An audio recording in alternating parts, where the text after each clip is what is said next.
Hey, welcome back to the Laurence McKenna channel. It's good to have you guys, and today we're going to be previewing Liverpool at home at Anfield in that capacity crowd, in that brand new atmosphere against Luton Town, a team they struggled against earlier on in the season. But Liverpool are coming off the back of a 4-1 win against Brentford with 4 different goal scorers. Now, Brentford weren't actually a side that put up much of a fight against Liverpool. Sure, tactically they're very smart. Sure, tactically they have a lot to offer and they have a fantastic manager. But I often wonder, especially with Brentford, whether sometimes they're keeping their powder dry. This Luton team, they really put Liverpool to the sword earlier on in the season, but that was at Kenilworth Road. And that as a home atmosphere, that as a place to go, that as a overall experience for Premier League players, it's very different to what they're used to. Now, I get it, like Jurgen Klopp's very capable of preparing this team, but yes, it was a stumbling block. And it wasn't just the atmosphere, it was also the fact that the team, Luton, played particularly well and played really good counter-attacking football and had control in the midfield. And Ross Barkley has been on another level this season. And Liverpool, with depleted forces, at least if I go through this entire injury list I've got here on my phone, need to be careful in this game, as Klopp already said, because this injury list doesn't read particularly well, especially when you wonder how we're going to line up against Luton, undermine that strong midfield, probably of Lokonga and Barkley, and then the counter-attacking forces they have.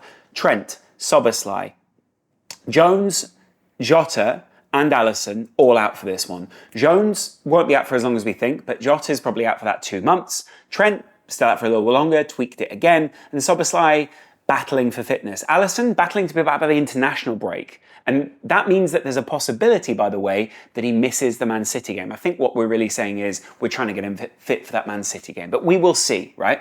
On top of that, we're not sure on Darwin at the moment. And Mo Salah had kind of it wasn't a twinge, but it was like a cramping at the end of that game, and we're not sure what that means. Is that down to match fitness? Is that down to rustiness? We'll find out. And then, of course, there's that other 3 on the bench, or below the bench, of Matip, Thiago, and Bajcetic, who just consistently don't seem to be able to start games because of long-term problems. Now, we'll talk about the other people that he name-checked in the press conference, which was like the young guys like Trey Nyoni, James McConnell, Jayden Danns, and of course Bobby Clark. I think, Kumas as well.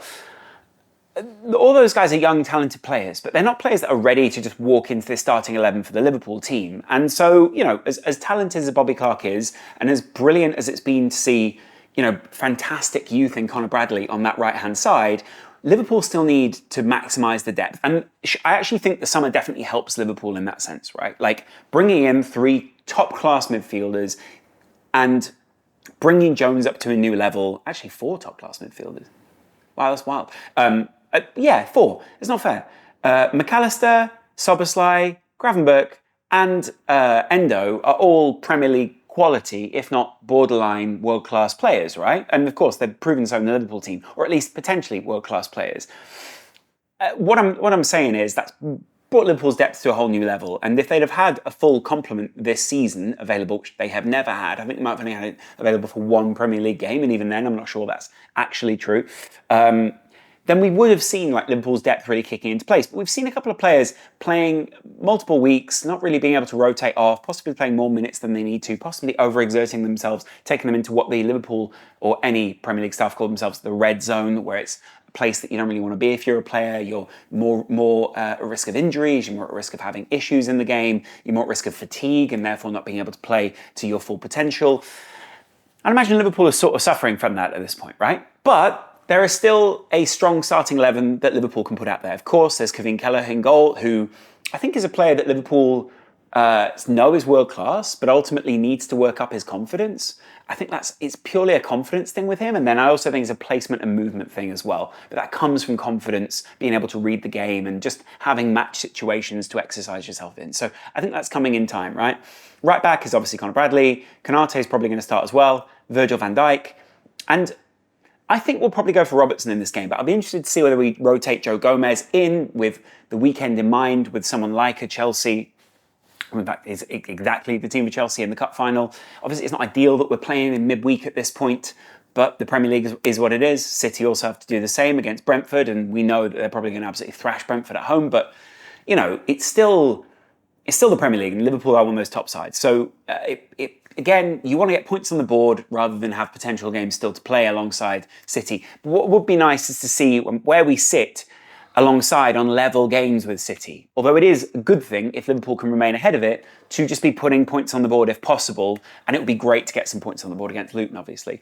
In midfield, Endo must start. I think you need a destroyer in there against Ross Barkley. You need someone who's willing to pick up a couple of yellows.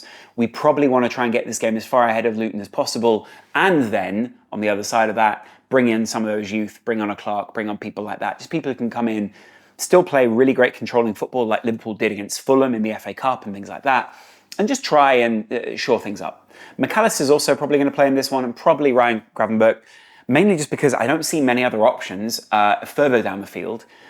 Without someone who's a natural right midfielder or like a right winger, Liverpool are going to have to adjust in some way, and that's probably going to mean bringing in a Harvey Elliott, although it probably also means that you see someone like Conor Bradley bomb on a little bit more, and therefore someone drop back from midfield.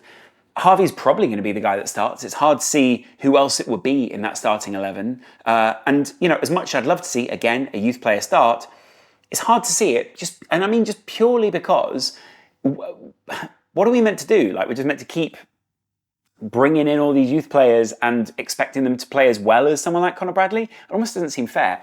So yeah, my front three after that, Clark might start, but I still think Ryan Gravenberch is going to play.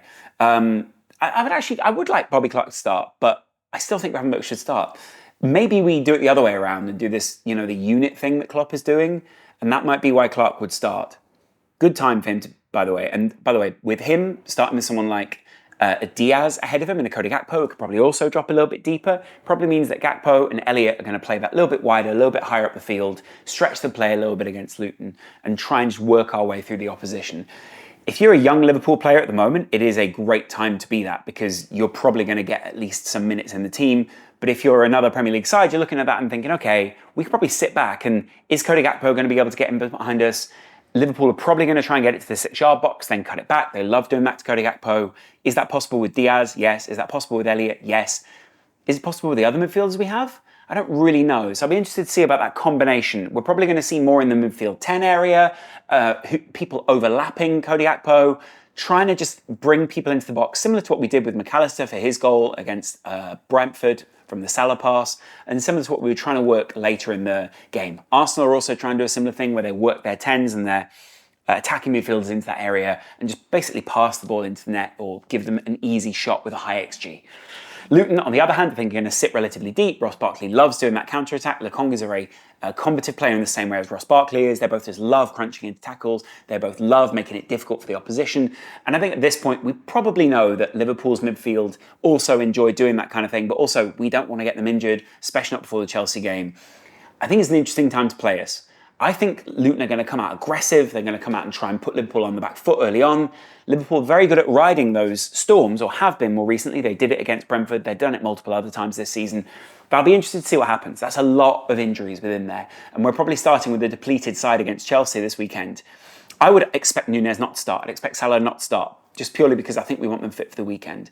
I would definitely expect any of those other injured players not to start. And I don't expect Curtis Jones in there either. We're going to want these guys back as soon as possible to put the best opportunity forward against Chelsea, because guess what? Chelsea were excellent against a very strong City side, and we're going to want to put Chelsea on the back foot. This Chelsea team, we're looking at Liverpool and thinking, okay, we can take a big scalp in terms of the name with relatively light front players. So yeah, I'm going to be interested to see what happens this weekend. Let me know in the comments below what you think is going to happen. I still think we've got a solid back line, and defence wins championships, but you get my point. Let me know in those comments below what's going to happen. It's really light at the moment. We have to have a conversation at some point about Liverpool, how they're pushing their players, those kind of things. But I don't think that's in a preview. I think that's probably in a review, probably coming tomorrow night. We're going to be doing Arsenal content on the main channel, Liverpool content on the Liverpool channel, and there's going to be plenty more vlogs coming as well. Appreciate your guys' time. If you've not already hit subscribe, hit it over there. And if you're not already in the Patreon or indeed in the Discord, then get over there and take a look. See you guys in a little. In fact, I will see you tomorrow night. Much love. Bye.